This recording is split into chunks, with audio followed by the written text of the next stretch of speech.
नमस्कार दोस्तों, स्वागत है आपका DHFF अड्डा में। दोस्तों, खबर सुशांत सिंह राजपूत और उनकी गर्लफ्रेंड रेहा को लेकर सीबीआई लगातार अपना काम कर रही है, लेकिन हर मोर्चे पर कहीं ना कहीं रेहा का नाम जरूर आ जाता है।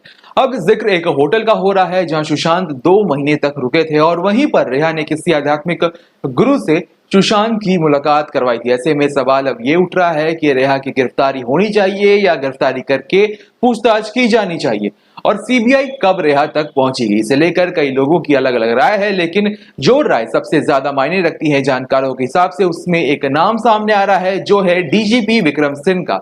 उन्होंने रेहा की गिरफ्तारी पर क्या कहा है और उसके अलावा दूसरे जानकारों का इस पर क्या कहना है, जानते हैं जानकार से। जी हाँ, बताएं। जी बिल्कुल आकाश, आपने बिल्कुल सही बात कही। जांच का जो सारा पड़ाव है अब रिया चक्रवर्ती की ओर घूमता नजर आ रहा है। रिया चक्रवर्ती की गिरफ्तारी को लेकर कई सारी बातें जो है कही जा रही हैं। मुमकिन है कि सीबीआई जो है रिया चक्रवर्ती को सम्मन जल्द से जल्द जारी करेगी। और बताया ये जा रहा है कि एक सवालों की लिस्ट जो है उन चारों जो कि सुशांत सिंह राजपूत के घर पर रहते थे उनसे बातचीत के आधार पर तैयार की गई है, और उन सवालों के जवाब जो है रिया चक्रवर्ती से सीबीआई जानना चाहेगी। लेकिन रिया की गिरफ्तारी को लेकर कई सारी अटकलें लगाई जा रही हैं। इसमें दो तरह के पक्ष जो हैं आकाश, वो सामने आ रहे हैं, जिसमें एक खेमा ये कहता है जानकारों का कि रिया की गिरफ्तारी फिलहाल नहीं की जा सकती, जबकि दूसरा खेमा जो कि पूर्व डीजीपी हैं, उत्तर प्रदेश के डीजीपी विक्रम सिंह अपनी बातों को बहुत ही बेबाकी से कहने के लिए जाने जाते हैं। वो कहते हैं कि यहाँ पर पर्याप्त सबूत मौजूद हैं जिसके आधार पर रिया की गिरफ्तारी की जा सकती है, और गिरफ्तारी के बाद ही कस्टोडियल इंटेरोगेशन जो होता है उसके बाद ही सच्चाई जो है वो सामने आ सकती है। तो दोनों खेमे क्या कहते हैं अपने इस वीडियो में आकाश, मैं आपको वो दोनों बातें बता देता हूं ताकि इस केस में रिया चक्रवर्ती की गिरफ्तारी को लेकर क्या पेच हैं वो समझ में आ सके ज्यादा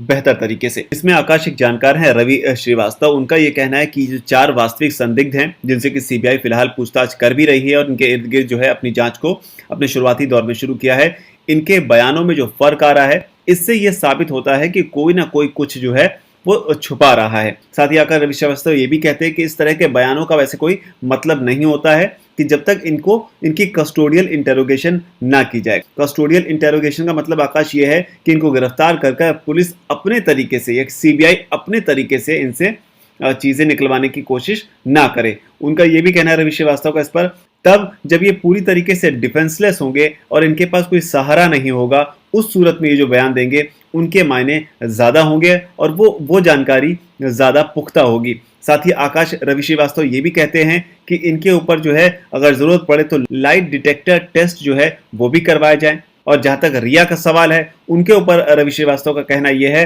कि सीबीआई जो है फिलहाल अपना बेस स्ट्रांग करना चाहती है। वो चाहती है कि ज्यादा से ज्यादा जानकारी उनके पास पहले से मौजूद रहे और चीजें पुख्ता तौर पर वो इकट्ठी कर ले, जिसके बाद ही वो इन चारों से पूछताछ करने के बाद रिया पर हाथ डालना चाहती है। और रवि श्रीवास्तव इस पर यही कहते हैं कि इस परिवार भर के कह देने से कि रिया चक्रवर्ती जो है वही आरोपी हैं, उन्हीं ने सब कुछ किया है, इस आधार पर कस्टोडियल इंटेरोगेशन की जरूरत नहीं है और इस बिहाफ पे उनका सिर्फ स्टेटमेंट ही लिया जा सकता है। तो ये एक खेमा है जो रिया चक्रवर्ती की गिरफ्तारी फिलहाल जरूरत नहीं है उस पक्ष में बोलता है, जबकि दूसरे खेमे में है डीजीपी विक्रम सिंह। विक्रम सिंह कहते हैं कि इन चारों का तो कस्टोडियल इंटरोगेशन होना ही चाहिए, लेकिन रिया के ऊपर भी फिलहाल वो पुख्ता सबूत मिल चुके हैं जिसके आधार पर उनकी गिरफ्तारी की जा सकती है।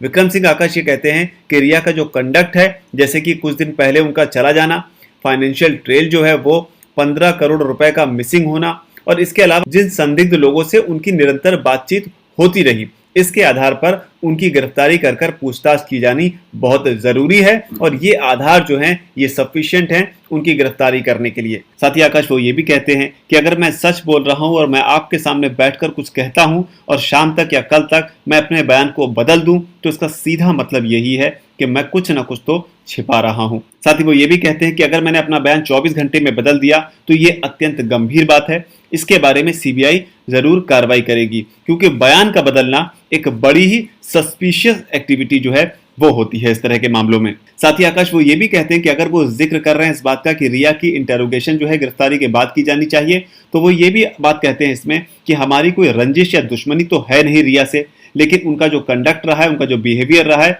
उसे देखते हुए उन पर शक जो है काफी गहरा गया है और जिसके आधार पर उसकी गहराई से छानबीन की जानी बहुत जरूरी है और इसीलिए वो गिरफ्तारी के सपोर्ट में बोल रहे हैं। तो फिलहाल आकाश, ये वो दो पक्ष हैं जो एक गिरफ्तारी के पक्ष में है कि रिया से गिरफ्तारी कर पूछताछ की जानी चाहिए, जबकि दूसरा पक्ष ये कहता है कि गिरफ्तारी करने की कोई जरूरत नहीं है, लेकिन साथ ही वो ये भी कहता है कि गिरफ्तारी करने के बाद में जो बातें निकलकर सामने आती हैं उनमें वजन जो है वो ज्यादा होता है, उनके सच होने की जो संभावना होती है वो ज्यादा होती है, क्योंकि उस सूरत में जो बोलने वाला शख्स है जिसकी गिरफ्तारी करके पूछताछ की जा रही है वो डिफेंसलेस होता है और वो उस समय सच बोलता है।